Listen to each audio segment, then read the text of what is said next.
नमस्ते मित्रों, हम बात करेंगे ब्रह्म वैवर्त पुराण के गजब गपोड़ों के बारे में।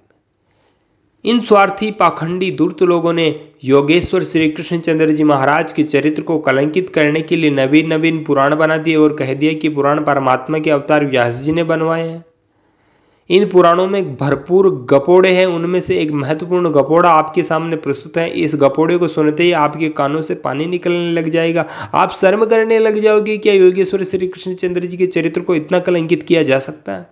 और आप गर्व से कहते हो राधे राधे राधे राधे। अरे ये रासलीला क्या है आपको पता नहीं है? जब किसी पंडे पोप से पूछे कि रासलीला क्या है तो वो कह के निकल जाते हैं कि आत्मा और परमात्मा का मिलन है। अपितु ब्रह्म वैवर्त पुराण पढ़ने से ऐसा प्रतीत नहीं होता है। आत्मा परमात्मा का नहीं अपितु योनि और लिंग का मिलन है जो आपके सामने प्रस्तुत है। योगेश्वर श्री कृष्णचंद्र जी महाराज ईश्वर के महान भक्त, विद्वान, ज्ञानी, योगी, तपस्वी, धर्मात्मा पुरुष थे। वो परमात्मा के महान भक्त थे। वो सदैव ओम की स्तुति प्रार्थना करते थे। वो ऐसे बड़े योगी थे जिन्होंने गृहस्थ में रह करके भी ब्रह्मचर्य का पालन करके प्रद्युम्न जी महाराज को उत्पन्न किया। ऐसे महान धर्मात्मा योगी थे जिन्होंने 12 वर्ष का बद्रिकाश्रम में ब्रह्मचर्य का पालन किया। ऐसे ब्रह्मचारी की धज्जियां उड़ाने का प्रयास इन स्वार्थियों ने किया है। क्या लिखा है ब्रह्म वैवर्त पुराण कृष्ण जन्मखंड अध्याय नंबर 27। यमुना के अंदर गोपियां नहा रही थी। कैसे नहा रही थी? नग्न अवस्था में नहा रही थी। उनके शरीर पर बिल्कुल वस्त्र नहीं थे। तो ये आगे लीला अब आप ही प्रारंभ से देखिए। मैं चीरहरण तो मैं संक्षेप में ही सुनाऊंगा। नाना प्रकार के नैवेद्य देश कालानुसार उपलब्ध फल, धूप, दीप, सिंदूर, कुमकुम वहां थे। कहाँ थे? यमुना किनारे। मैं गोपीगण कौतुक से जल क्रीड़ारत हो गई। उन्होंने अपना मन श्री कृष्ण को अर्पित कर दिया था। वे सभी उस समय क्रीड़ासक्त तथा नग्न थी। नग्न, यहां पे शब्द देख लीजिए, कपड़े नहीं थे उनके शरीर पर। तभी श्री कृष्ण ने तट पर एकत्र नाना प्रकार के द्रव्यों तथा वस्त्रों को देखा। वे वहां अपने सखागण के साथ गए तथा सभी लोग खाद्य वस्तु का भोजन करने लगे। वे सभी बालक अत्यंत चंचल थे। वे सभी वहां गोपियों के वस्त्रों की गठरी बांधकर दूर जाकर आपस में वार्ता करने लगे। वस्त्रों की गठरी उनके कंधों पर रखी थी। वे सभी बालक लोलुप थे तथा मुदित मन से खड़े बातें करने लगे। जिनको ये पुस्तक चाहिए और प्रमाण से जानना और गहराई में जाना चाहता है वो चौखंबा प्रकाशन से ये पुस्तक खरीद। और चौखंबा प्रकाशन से नहीं खरीदेंगे, हम तो गीता प्रेस गोरखपुर को प्रमाण मानते। क्या गीता प्रेस गोरखपुर चरक संहिता, सुश्रुत संहिता और वेद नहीं छापता? तो क्या इससे वेद नहीं है? क्या गीता प्रेस गोरखपुर एनसीईआरटी की किताबों को नहीं छापता? तो क्या उनको हम प्रमाण मानते? यह सिर्फ आपका हट और दुराग्रह है। चौखंबा प्रकाशन बहुत प्रमाणित और बहुत प्रसिद्ध प्रकाशन है। गीता प्रेस की जब स्थापना नहीं हुई थी उससे पहले के प्रकाशन पड़े हुए हैं, बैठे हुए हैं। और गीता प्रेस का विष्णु पुराण पढ़ करके देख लीजिए कि हमने यह पुस्तक विष्णु पुराण वेंकटेश्वर प्रकाशन से लिए। आप बोल नहीं सकते। वैसे भी आपको सूचना का अधिकार है। आप गीता प्रेस से पूछ लीजिए कि आप पुस्तकें छापते हो, आप प्रमाण कहाँ से लेते हो? वो आपको बता देगा। हम भी वहां से लेते हैं, चौखंबा, वेंकटेश्वर। फिर तो मानोगे ना। चौखंबा प्रकाशन से आप पढ़ सकते हैं। श्रीदामा, सुदामा, वसुदामा, सुबल, सुपार्श्व, सुबांग, सुंदर, चंद्रभानु, वीरभानु, सूर्यभानु, वसुभानु, रत्नभानु, ये 12 गोपाल कहे गए। श्री कृष्ण और बलभद्र मिलाकर 14 प्रधान गोप है। हे मुने, वैसे तो श्री कृष्ण के साथ कोटि कोटि गोप थे। उन सब के वे सभी उनके समवश्य थे। वे गोपीगण के वस्त्रों के साथ कुछ दूर जाकर अवस्थित हो गए। उनके वस्त्रों की स्थिरता दिक गठरी थी। कतिपय गठरी लेकर मुदित श्री कृष्ण कदम्ब के वृक्ष के ऊपर जाकर के चढ़ गए। अब आप स्वयं देखिए, जब कदम्ब के वृक्ष के ऊपर चढ़ गए तो फिर उनके और उनके आपस में चर्चा हुई। तो अब जब गोपियाँ ठंड से ठिठुर रही थी तो अब आगे मैं संक्षेप में ही बताता हूँ। राधा की यह आज्ञा पाकर वे क्रोध से जल से बाहर निकले उन्होंने अपनी हथेली से अपनी अपनी योनि को ढक लिया तथा नग्नावस्था में दौड़ पड़ी। इन सभी सहचारिणी हजारों हजार गोपियां इसी अवस्था में कोप में भरकर आंख लाल किए प्रधान गोपियों के पीछे दौड़ने लगी। सभी गोपियां श्री दामा का पीछा करने लगी जो वस्त्रों की गठरी उठाए भाग रहा था। वाह गपोड़ी लालो वाह, स्त्रियों के वस्त्र को लेकर के भागना। अब जो लोग कहेंगे कि ये तो लीला है, वो तो बालक थे तो आप रासलीला पढ़ के आगे देखिए, बालक फिर बालक से किशोर बने, किशोर बन के क्या क्या कारनामे किए।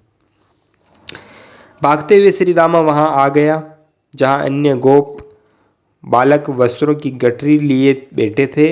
गोपियां तीव्र वेग से दौड़ती वहां पहुंच गई। वे बलपूर्वक उसके पीछे पीछे वहां आ गई तथा शीघ्रता से वस्त्र चोर गोप बालक को घेर लिया, परंतु गोप बालक भयभीत होकर वहां आए जहां कदम्ब वृक्ष पर कुछ गठरियों के साथ कृष्ण बैठे थे। वहां पर गोपियों ने कृष्ण तथा बालकों को घेर लिया। अब गोप बालकों को भयभीत होकर वस्त्रों की गठरियां कृष्ण को सौंप दिया। माधव ने भी सभी वस्त्रों को उठाकर वृक्ष की एक एक शाखाओं पर रख दिया। वह कदम्ब तुरु भी नाना वस्त्र के वस्त्रों से अत्यंत शोभायमान हो रहा था। अब आगे देखिए, श्री कृष्ण कहते हैं, हे गोप कन्याओं, तुम लोग वस्त्रहीन होकर ये कैसा आचरण कर रही हो? वस्त्रों को मांगने हेतु तुम लोग शीघ्र करबद्ध होकर याचना करो। स्वामिनी, राधा से भी शीघ्र करबद्ध अवस्था में वस्त्रों की याचना करने को कहो, तभी मैं वस्त्र दूंगा, अन्यथा नहीं दूंगा। तुम्हारी स्वामिनी ईश्वरी राधा मेरा क्या कर लेगी? तुम्हारे व्रत की इष्ट देवी ही मेरा क्या बिगाड़ लेगी? तुम सबको जो कुछ कहना था वह राधा से जाकर कहो।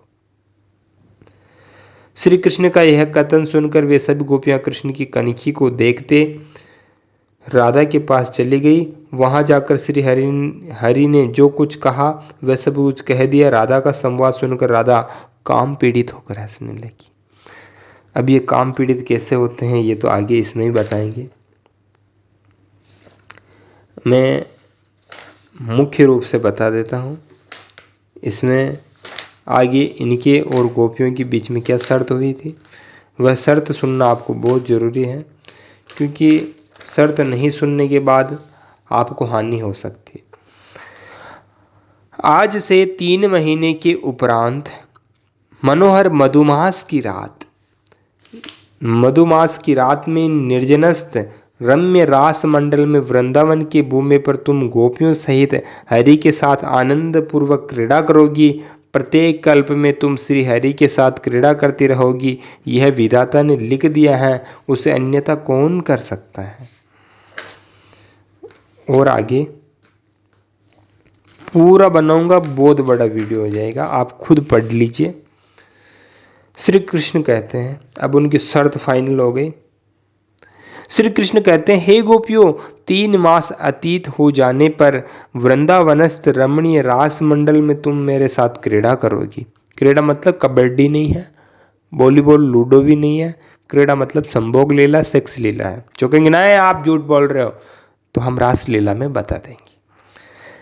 जो मैं हूं वही तुम हो। हमारे बीच में वेदों द्वारा कोई भेद नहीं किया गया। वेदों में तो एक भी शब्द नहीं आया है कि कृष्ण और राधा ने रासलीला गपोड़ा मारा, ऐसा कुछ नहीं है। भेद नहीं कहा गया, अर्थात तुम लोगों में तथा मुझ में कोई पारस्परिक भेद नहीं है। मैं तुम लोगों का प्राण स्वरूप हूँ, तुम मेरी प्राणवल्लभा हो। हे प्रेयसियों, तुम लोगों का व्रत मात्र लोक शिक्षार्थ है। तुम लोगों ने मेरे साथ ही गोलोक के यहाँ आगमन किया, गोलोक से यहाँ आगमन किया है। मेरे सहित ही तुम वहाँ गोलोक जाओगे। अब ब्रह्म विवर्त पुराण कृष्ण जन्म खंड अध्याय नंबर 28, ये है रासलीला का वर्णन। अब ध्यान से एक भी शब्द मत चूकना, मेरी कोई जिम्मेदारी नहीं होगी आपकी भावनाओं को ठेस पहुंचे जाए या कुछ भी पहुंच जाए, जैसा लिखा है वैसा ही बताता। देवर्षि नारद कहते हैं, हे प्रभु, 3 मास व्यतीत होने पर गोपियों से हरि का किस प्रकार समागम हुआ यह वृंदावन किस प्रकार का है, रासमंडल का स्वरूप क्या है, श्री हरि ने एकाकी होकर किस प्रकार से अनेक नारीगण से रास क्रीड़ा किया। मुझे यह नवीन नूतन हरिचरित सुनाने का अत्यंत कुतूहल हो रहा है। मैं पुराण के सार स्वरूप रास यात्रा का श्रवण करने के लिए अत्यंत व्यग्र हो रहा हूँ। भूमंडल पर की गई श्री हरि की सभी लीला सुनने में मनोहर है, अतः सुनने में पुण्यमय, कहने में पुण्यमय। इन समस्त विवरण को कहिए। सूत उवाच। सूत जी झूठ नहीं बोलते और नारायण जी भी झूठ नहीं बोलते, दोनों के बीच में संवाद चल रहा है। सूत जी कहते हैं, नारद का कथन सुनकर ऋषि नारायण प्रसन्न हो गए। वे स्वयं हंसते हुए कहने लगे। श्री नारायण ऋषि कहते हैं, हे मुनिवर, एक बार श्री कृष्ण रात्रि काल में वृंदावन गए। उस दिन शुभ शुक्ल पक्षीय त्रयोदशी तिथि थी तथा पूर्ण चंद्रोदय हो गया था। वे देखते हैं कि उस वृंदावन में जूही, माधवी, कुंद तथा मालती आदि पुष्पों की परिमल उड़ाती सुगंधित वायु से वहाँ सभी स्थान सुवासित हो रहे हैं। भ्रमरों के मधुर गुंजार से वह स्थान अत्यंत मनोहर शोभायुक्त हो रहा था। यह वन प्रदेश नव पल्लव युक्त वृक्षों से शोभित लग रहा था, जिन पर नर कोकिल की मनोहर कुंजन ध्वनि गूंज रही थी। यह स्थल 9 लाख रास ग्रह युक्त था, जिसके कारण वृंदावन की शोभा अत्यंत मनोहर थी। आगे, वह स्थल चंदन, अगरू, कस्तूरी, कुमकुम से सुवासित था। साथ ही कर्पूर युक्त तांबुलादि सुखप्रद भोग द्रव्यों से पूर्ण था। वहाँ पर का कोई स्थान कस्तूरी व चंदन लिप्त चंपा पुष्पों से सज्जित रति यानी कि सेक्स करने के योग्य, संभोग करने के योग्य, मजे मारने के योग्य था। अनेक प्रकार, नहीं आप गलत कह रहे हो, आगे देख लीजिए, हम गलत कह रहे तो। अनेक प्रकार की संज्ञाओं से शोभायमान तथा रत्नदीप द्वीपों से आलोकित था। वह स्थल सुगंध धूपों से मनोहर सौरभ से आमोदित हो रहा था। वहाँ नाना पुष्पों से रचित बंधनवार मनोहर रूप में विराजमान थी। उस वृंदावन में वृत्तुलाकार चंदन, अगरू, कस्तूरी तथा कुमकुम द्वारा सुसंस्कृत रासमंडल शोभायमान था। उसमें न जाने कितने पुष्पित पुष्पोद्यानों में क्रीड़ा सरोवर भी थे। उनमें हंस, कारंडव, जल मुर्गादि पक्षीगण इधर उधर विचर रहे थे। उस सरोवर में सर्वसूरत श्रम का हरण करने वाला शुद्ध स्फटिक के समान जल भरा था। वहाँ मनोहर क्रीड़ा योग्य सोपान श्रेणी भी विराजमान थी। वहाँ राजमंडल में दधि, श्वेत धान्य तथा लावा आदि द्वारा छिड़काव किया गया था। वह स्थल उत्तम कंदली स्तंभों के समूह से शोभायमान लग रहा था। वहाँ का स्थल सूत्रबद्धों, आम्र पल्लवों की बंधनवार, सिंदूर, चंदन लिप्त मंगल कलशों से वह स्थान सजा था। वहाँ मंगल कलशों पर मालती माला तथा नारिकेल फल भी सजे थे। ऐसे रासमंडल को देखकर श्री कृष्ण हंस पड़े।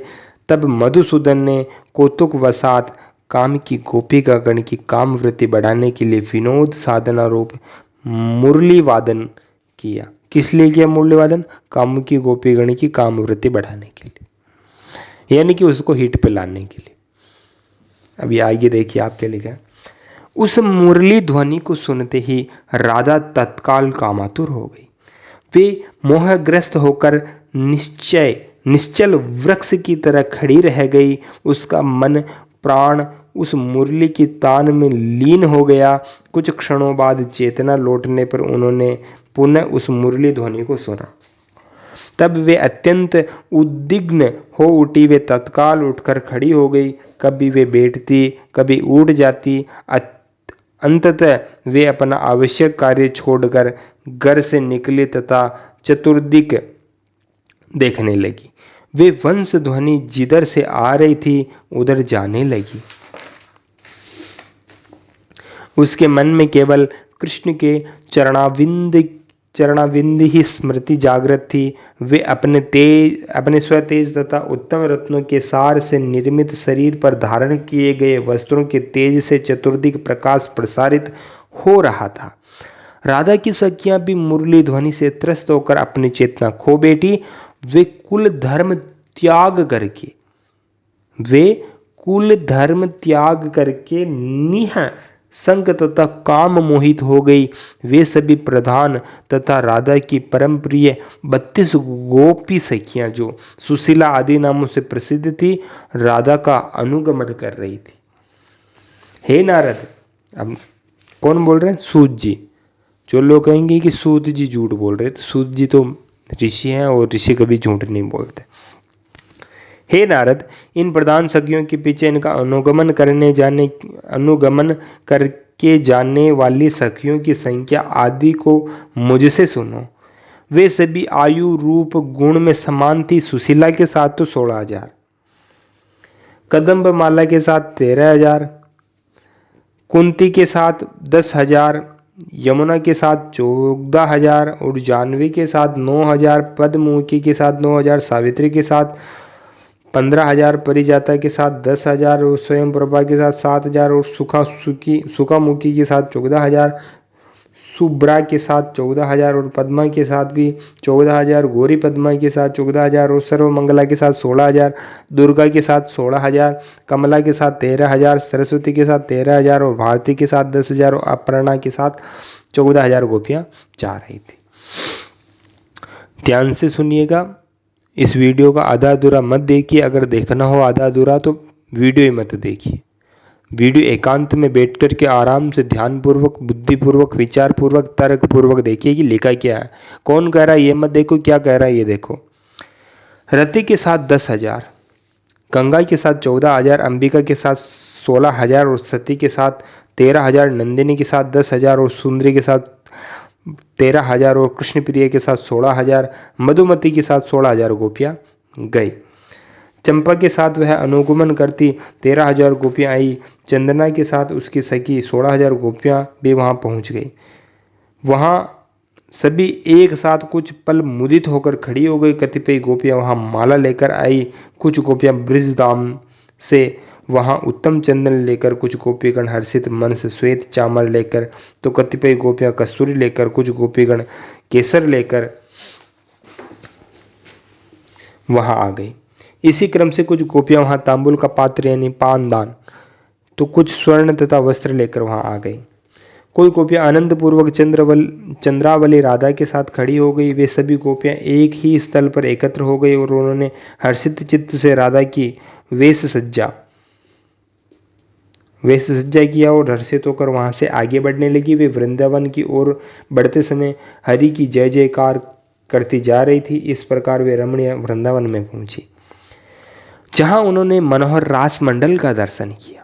वह चंद्र किरणों से समावृत प्रतिछन्वित रासमंडल जो स्वर्ग से भी अधिक सुंदर लग रहा था।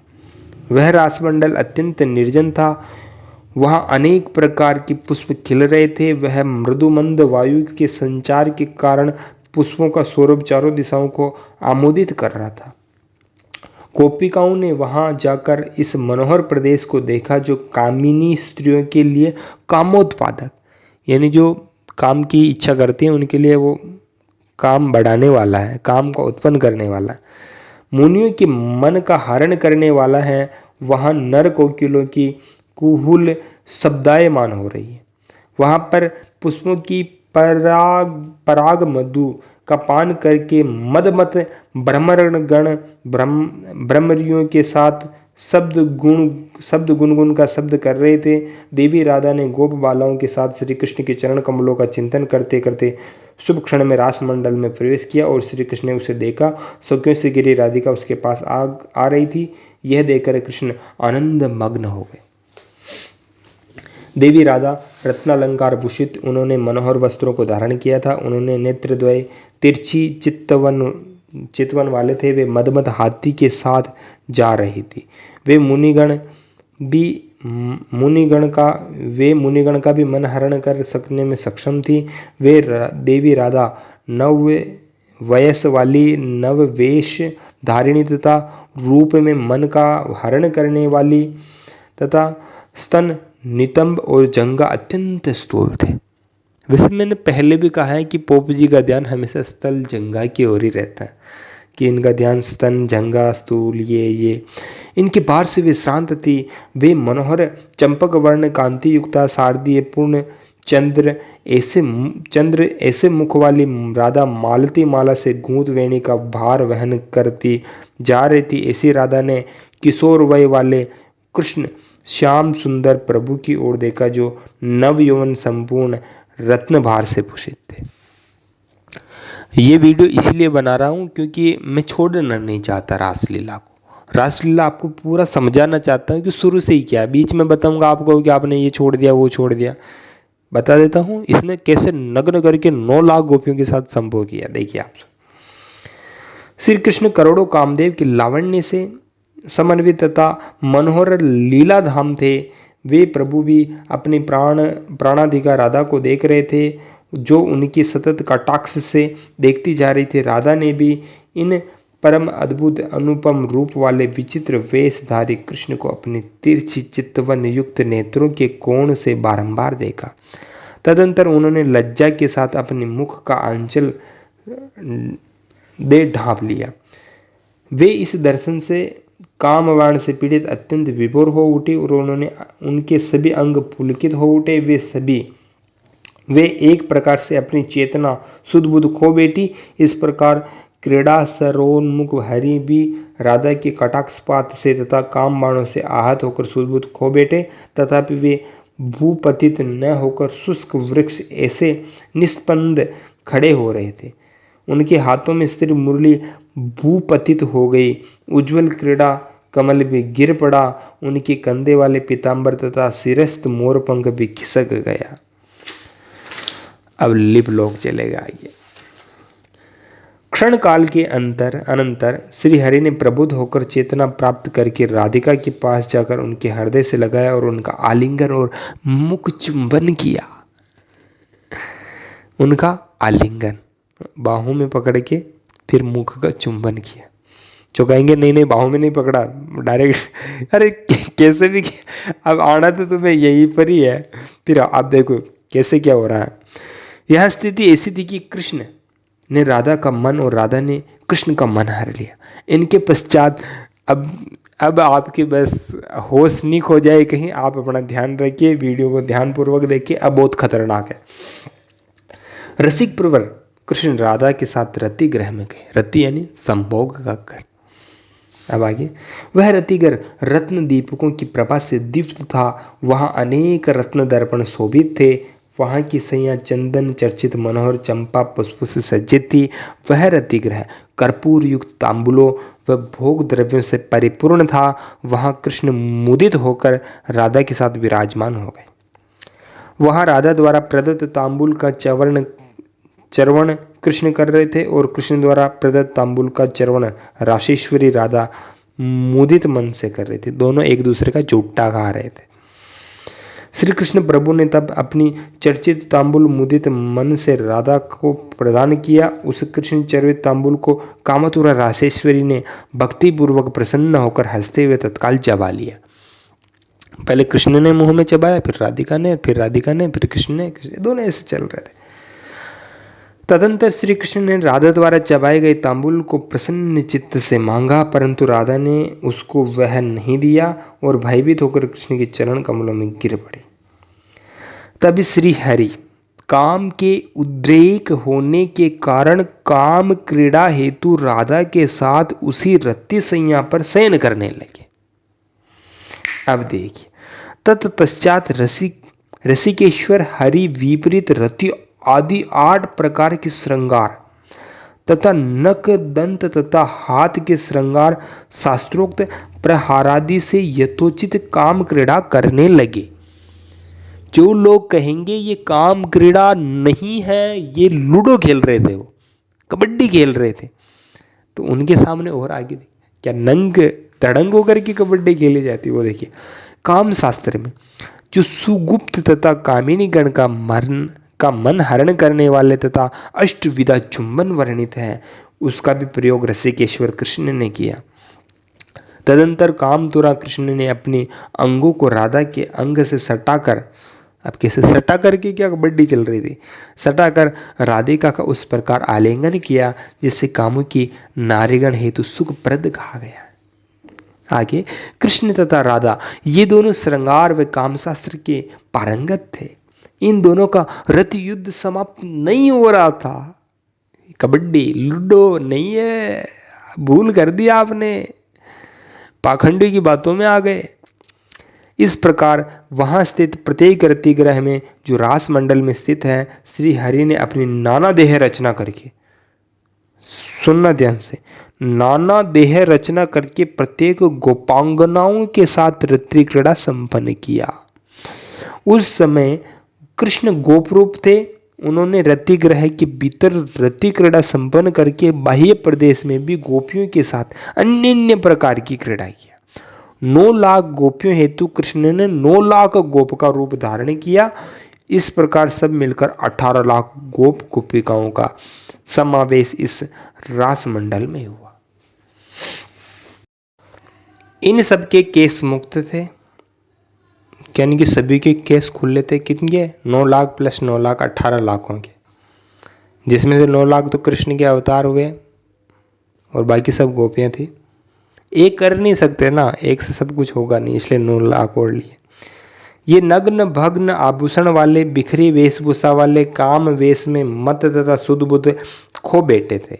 हे नारद, अब वहाँ केवल कंकण किंकणी वलय तथा विशुद्ध रत्न नुपुरादि का मनोहर शब्द से गुंजारित हो रहा था। वे इस प्रकार स्थल क्रीड़ा करके जल क्रीड़ार्थ जल में गए। नग्न धंग अड़ंग होकर वो क्या लूडो तो नहीं खेलेंगे ना, क्या खेल रहे थे वो आप सब समझ गए ना। अब कौन से आत्मा और कौन से परमात्मा का मिलन वो भी आप समझ गए हैं। पहले तो क्या स्थल पे सेक्स कर रहे थे, संभोग कर रहे थे, लीला कर रहे थे, फिर बाद में कहाँ पे की जल क्रीड़ा, जल क्रीड़ार्थ जल में गए। ये लोग चिरकाल पर्यंत क्रीड़ा करके कारण श्रांत हो गए। इन्होंने शीघ्र जल से निकलकर वस्त्र धारण किया और वे अपने मुख कमल रत्न दर्पणों में देखने लगे। कोई कोई गोपी तो इतनी कामुतरा हो गई कि वे कौतुक के वश होकर कृष्ण के हाथों से वंशी छीनने लगी तथा कृष्ण का वस्त्र भी छीन लिया। किसी गोपी ने काम से प्रमत्त होकर माधव को नग्न कर दिया। हिट पे आ रहे थे वो, क्या करे, नग्न कर दिया। उनका पीत वस्त्र लेकर कृष्ण के साथ परिहास करके कृष्ण को वस्त्र वापस कर दिया। किसी गोपी ने कहा, अब युक्तिपूर्ण बात सुनो।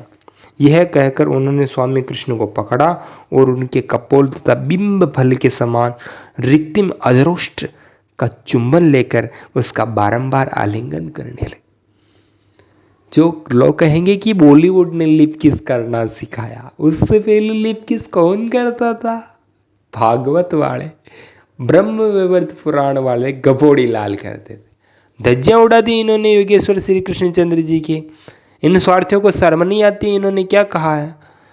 महान धर्मात्मा योगी थे, उनकी धज्जियां उड़ाने का भरपूर प्रयास करते हैं और सब कहते हैं भागवत भागवत ब्रह्म वैवर्त पुराण, हमारी लीलाएं अपरंपार है, ये विष्णु शास्त्र है। इस्कॉन वाले भी कपोड़े पारते हैं। ये इस्कॉन वालों की पुस्तक ही तो है, जैसी ये वैसी ये, श्लोक तो वो की वही है, उसके अर्थ भी वो की वही है। उनकी वेबसाइट उनसे भी आप ब्रह्म वैवर्त पुराण मांग के देख लेना, यही मिलेगा। अब जब लिप किस करने लगे, यानी कि होठों को चुंबन लेकर बारंबार आलिंगन करने लगे, कोई गोपी का कटाक्षपूर्ण मुस्कान के साथ अपने चंद्रमा के समान मुखमंडल तथा स्थूल उन्नत स्तन सुललित नितंब की ओर कृष्ण को अभिलाषा का संकेत देने लगे।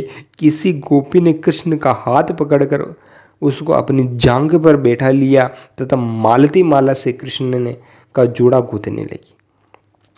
किसी गोपी ने कृष्ण का चूड़ा खींचकर उसमें मोर पंख खोस दिया और किसी ने कृष्ण के उस चूड़ा में घूमची माला गूंथ दिया। यह है लीला, आप दिन रात बकते रहते हो। किसी गोपी ने अन्य गोपी को खींचकर उसे काम वेग से कृष्ण को दे दिया ताकि गोपी को कृष्ण को देने के कारण स्वयं के प्रति कृष्ण का प्रेम वर्धन हो जाए। इससे इस गोपी को नग्न करके कृष्ण की गोद में बैठा दिया। अरे बाप रे, नग्न करके कृष्ण की गोद में बैठा दिया। कृष्ण की गोद चंदन चर्चित थी। कतिपय गोपियां काम वेग के कारण कृष्ण का समक्ष नृत्य गायन करने लगी। कोई गोपी कृष्ण को बलपूर्वक नचाने लगी। खेल खेल में कृष्ण ने भी किसी गोपी का वस्त्र खींच लिया। उन्होंने तदंतर अन्य गोपियों को नग्न करके उनका वस्त्र अन्य गोपियों को दे दिया। तदंतर कृष्ण ने राधा को बलात् खींचकर अपने वक्ष पर बैठा लिया। राधा के नखों का मार्जन करके कृष्ण ने उसमें आलता लगाया। तत्पश्चात कृष्ण ने राधा को उत्तम आभूषणों से भूषित किया और चंदनादि का उत्तम लेप उसको लगाकर मालती माला से राधा को सजाने के पश्चात उसका बारंबार चुंबन करने लगे। उन्होंने राधा के अत्यंत सुंदर नयन कमलों को अंजन द्वारा अंजित कर दिया।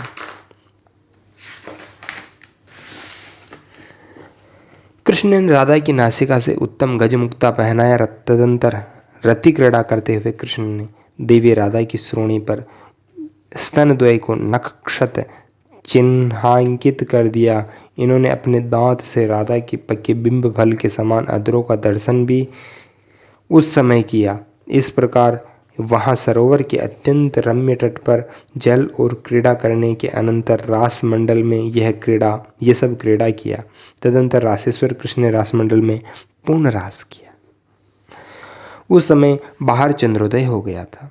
वहां का स्थान अति मनोहर पुष्प चर्चित चंदन चर्चित था, जिसके स्पर्श करके बहने वाली वायु और चंदन परिमल से सूर्य विकृत हो गई। रासमंडल में भ्रमरों का समूह मधुर गुनगुनाहट की ध्वनि कर रहा था। वहां नर कोकिलों के कंठ से नृहत कहू ध्वनि ध्वनित हो रही थी। योगी गण के परम गुरु तथा गोपियों को चित हरण करने वाले हरि वहां नाना रूप धारण करके गोपियों के साथ रति क्रीड़ा में रत हो गए। हे नारद, इस रति क्रीड़ा के कारण श्रृंगार क्रिया के अतिरेक के कारण वहां किंकणी कंकण नृपुरों के अत्यंत सुंदर जंकार के शब्द होने लगा। गोपियों के इस नव संगम मात्र से अत्यंत विभोर होकर सुध बुध खो बैठी। वे इतनी सुध बुध हो गई कि अचल चित्र जैसी प्रतीत होने लगी। अंततः उनका शरीर पुलकित हो उठा। इस प्रकार श्रृंगार क्रीड़ा से विरत हो जाने पर उनमें पुनः चेतना का संचार हो गया। वे परस्पर एक दूसरे को नख दंत का प्रहार यानी काम्य तेरे के कारण करने लगी और उस समय उनके स्तनों पर कृष्ण ने भी नख से प्रहार किया। हे भगवान, क्या लीला है! उनके कठोर श्रोणी भाग पर तथा नितंबों पर कृष्ण ने, नितंब का मतलब पीछे का जो अपना जांग होते हैं ऊपर से पीछे वाला हिस्सा,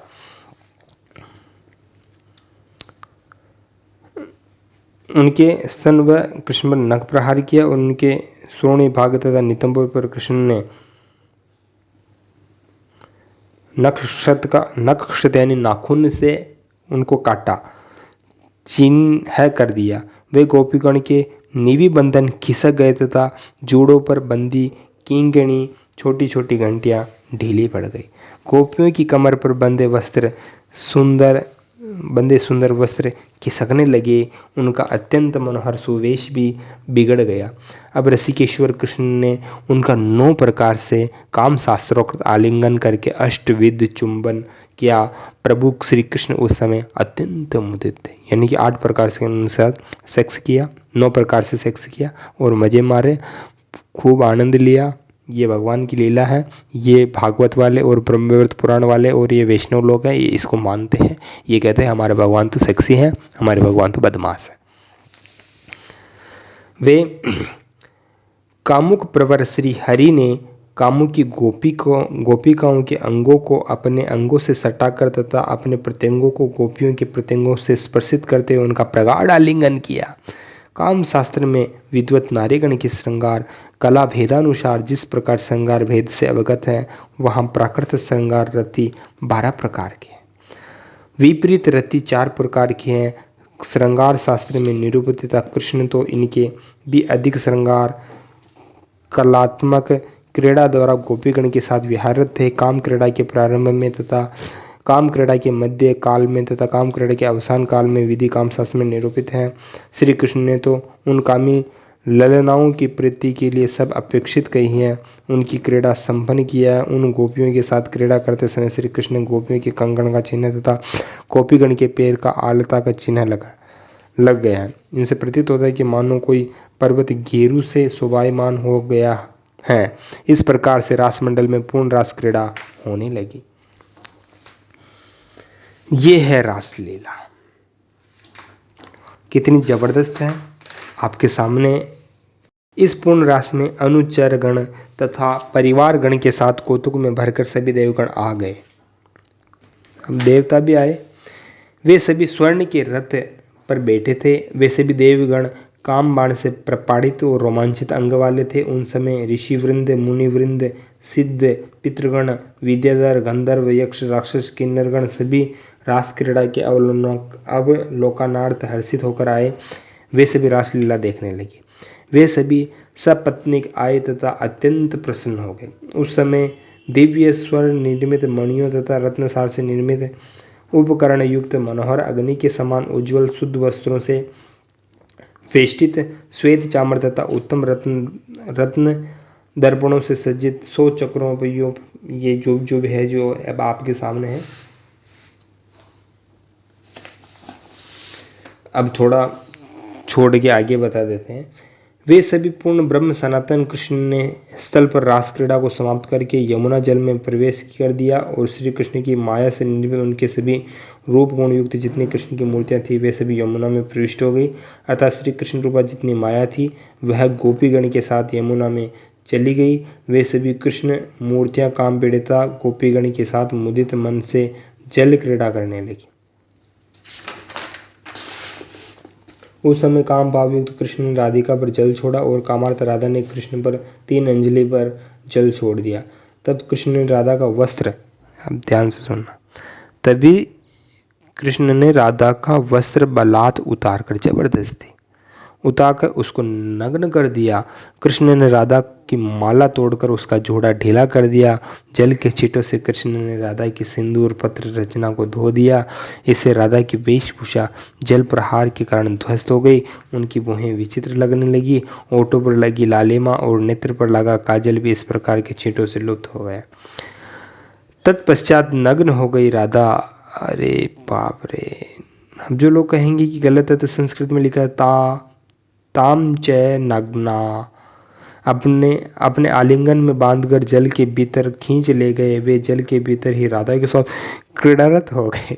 उन्होंने जल में ही क्रीड़ा किया तो वहीं राधा सहित स्थित हो गए। तत्पश्चात रति क्रीड़ा से नत हो गई तथा नग्न राधा को उन्होंने यह रूप दिखाकर मुस्काते हुए श्री कृष्ण को यमुना जल से दूर ले गए। तब वहां भी वेगपूर्वक जल को उठाकर बलपूर्वक माधव के हाथ से मुरली खींचा तथा उसे दूर फेंक दिया। राधा ने भी कृष्ण का पीला वस्त्र खींचकर उसको नग्न कर दिया। कृष्ण की वनमाला तोड़कर बारंबार राधा अब कृष्ण पर जल से प्रहार करने लगी। वे पुनः कृष्ण को खींचकर गहरे जल में ले गई। वे मुनिगण जब जगतपुत्री गहरे गल में डूब गए तो अगले ही क्षण श्री कृष्ण ने गहरे जल से ऊपर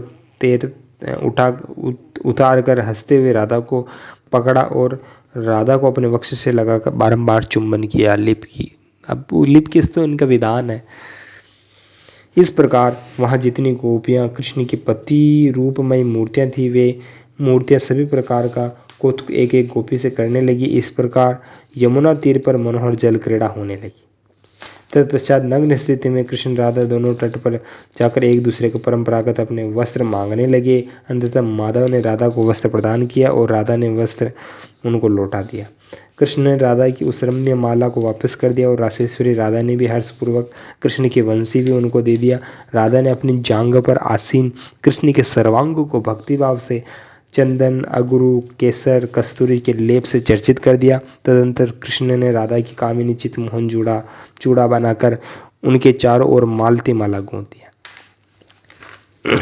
तत्पश्चात कृष्ण ने राधा का सुमनोहर केशपाश को गूंथा और उसके कुंडलों का संस्कार करके राधा के कपोलों पर उत्तम चित्रावली बनाया और अनंतर कृष्ण ने राधा के लाल पर कस्तूरी की बिंदी के साथ सिंदूर की बिंदी अंकित करके उनके साथ नीचे चंदन के सूक्ष्म अर्धचंद्राकार रेखा अंकित किया। इसके पश्चात राधा देवी ने स्तनद्वय, च्वंगनद्वय और वक्ष पर हर्षित होकर अपने नखों का अक्षत चिन्ह कर दिया, नाखून से निशान कर दिए। कृष्ण ने राधा का अत्यंत शुद्ध अग्नि के समान प्रभारूप वस्त्र पहनाया। उन्होंने चंदन, अगरू, कस्तूरी, कुमकुम का लेप उनको राधा को लिप्त कर दिया और अपने वक्ष पर बारंबार चुंबन किया। इसके पश्चात कृष्ण ने राधा का पुनः आलिंगन करके राधा की कंठ में माला पहनाकर उसको भूषणों से भूषित कर दिया। तदनंतर राधा ने चरणों में नूपुर धारण कराया और इसके अनंतर कृष्ण ने राधा के चरणों और वहाँ पर भी नखों में पुनः आलता लगाया और वहाँ भी कृष्ण ने अच्छी तरह उनके के जितने भी प्रतिरूप थे उन्होंने अपने अपने साथ क्रीड़ा करती गोपियों को उपरोक्त विधि से अच्छी तरह सुसज्जित किया। इसके पश्चात सभी मदमत्ता गोपियाँ पूर्ण चंद्रिका युक्त उत्तम निर्जन स्थल रास मंडल में आ गई। यह रति क्रीड़ा हेतु गुप्त योग्य स्थान था, जो रास मंडल माधवी, केतकी, कुंद, मालती, चंपा, युथिका, मल्लिका आदि पुष्पों के सौरभ से सुरभिकृत सुगंधित स्थल था। वहाँ खिले पुष्पों को देखकर राधा ने गोपियों को एकत्रित करने का आदेश दिया। राधा ने कुछ गोपियों को कौतुक से माला बनाने में और तांबुल लगाने के कार्य में तो कुछ चंदन घिसकर लेप लगाने में नियुक्त किया। ये है भगवान की रासलीला। व्रगलोचना स्मिता राधा गोपियों द्वारा प्रमर्त माला, चंदन, तांबुल कृष्ण को प्रदान किया। देवी राधिका ने कतिपय गोपीगण को कृष्ण के साथ संगीत हेतु नियुक्त किया और राधा ने मृदंग, मुरुज आदि आदेश प्रदान किया। वहाँ गोपिकाएं रासमंडल में कृष्ण अनेक प्रतिरूपों के साथ लीलापूर्वक रति क्रीड़ा संपन्न करके उनके साथ वहाँ निर्जन मनोहर स्थलों में विहार करने लगे। वे रम्य पुष्पोद्यानों में, सरोवरों के तटों पर, गुफाओं में, रम्य स्थानों में और रति निर्जन स्थलों में, शमशान तथा गिरी की गुफाओं में तथा वहाँ स्त्रियों के लिए तथा वंचित 33 वनों में विहार करने लगे। शमशानों को भी नहीं छोड़ा। मजे तो 33 जगह मारे। हे नारद, वे स्थान आज की तारीख में तो तीर्थ कहलाते हैं। क्या क्या स्थान है? हे नारद, वे 33 स्थान है: भिंडर वन, श्रीवन, रम्य, कदम्ब वन, जोबी वन, फलाना वन, ढीमचा वन।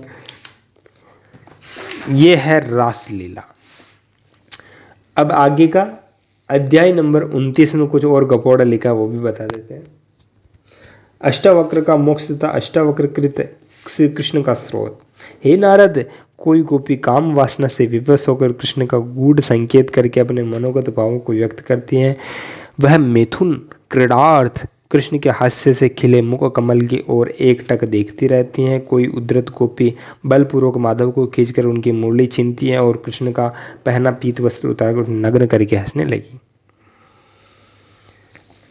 उन्होंने आगे छोड़ करके उन्होंने कलामान के अनुसार निर्जन वस्त्र में संभोगमयी नाना प्रकार की श्रृंगार क्रीड़ा को किया। कृष्ण ने पर्वतों पर, रमणीय द्वीपों पर, सर्व जंतु रहित नदियों के तट पर और गोष्ठ में और रत्न पर्वत पर, गंगा तट पर और कालिंदी के किनारे ग्रह में और गंधमार्दन पर्वत पर जो कभी कुंद और ये है लीला। अभी आगे देखिए। तब वे मलय पर्वत पर जा गए और रम्य चंदन से सुरभित वायु प्रवृत्ति वहाँ पर उन्होंने पुष्प सिंह की रचना की और राधा के साथ रमण किया। वे अत्यंत सुखमय संभोग से आनंदित राधा अपनी सुध बुध खो बैठी। वे गोविंद के वक्षस्थल पर लिपट गए और उन्होंने कृष्ण को देखते ही सघन जांघों वाले, स्थूल सतनों वाले, अस्त व्यस्त वेशभूषा वाले, काम पीड़िता नग्ना काम क्रीड़ा के कारण स्थिर हो गई। उत्तम केशों की वेणी वाली राधा मूर्छित है तथा कृष्ण ने उनको प्रबोधित किया। कृष्ण ने राधा की तंद्रामय स्थिति में ही अपने वक्ष टाकुर वस्त्र और मेखला करधनी का धारण कराया। कृष्ण ने राधा के केशों को बाई और जोड़ा बनाया। कृष्ण ने ये किया, वो ये किया और भोले बेचारे हिंदू मान लेते। इन स्वार्थी पाखंडी दुर्त लोगों ने धर्म की धज्जियां उड़ा दी। महात्मा चरित्रवान योगेश्वर श्री कृष्णचंद्र जी को बदनाम कर दिया। ये पंडे पोप पुजारी लोग हैं, ये भी ऐसे ही करते थे। देवदासी परंपरा तो आपने सुनी होगी। आज जेल में बैठे हुए होते हैं, ये इनकी गलती नहीं है। क्या करे, पुस्तक की ऐसी पढ़ते तो ईंट पे आ जाते और लीला कर बैठते, फिर आसाराम जी बापू की तरह जेल में जाकर के बैठ जाते, कहते भगवान तो हमारी लीलाएं कर रहा। ये है आपकी लीलाएं, ये है रासलीला। ये रासलीला नहीं, रांड लीला है। एक रांड दूसरे से संभोग और एक पुरुष दूसरे से 9 लाख गोपियों से संभोग करे। छी छी छी छी छी, कितनी शर्म की बात है। तुम्हारे कृष्ण ऐसे होंगे, हमारे तो महान योगेश्वर श्री कृष्ण हैं। इसीलिए कहता हूँ सत्य को जानने के लिए सत्यार्थ प्रकाश पढ़ लो, अभी भी मौका है, बाकी तुम ऐसे ही रो रो के गुट गुट के मरोगे। आज के वीडियो को देखने के पश्चात तुम्हारी आंखें लाल हो जाएगी, तुम दब दब के गुट गुट के मरोगे। सत्य को जानना है तो सत्य की ओर बढ़ो। इन स्वार्थी पाखंडी धूर्त लोगों के पुराणों को मानने में कोई सार नहीं। इन पुराणों में भरपूर गपोड़े हैं, इन पुराणों में भरपूर गंदगी भरी पड़ी है। जो लोग कहेंगे कि हम ब्रह्म वैवर्त पुराण को कैसे माने, तो ये पुराण तो आपकी व्यासकृत मानते हो आप। हम आगे बहुत सारे प्रमाण देंगे जिससे कि आपके सत्य की आग्रहता बढ़ जाएगी। आपका अपना YouTube चैनल, धन्यवाद।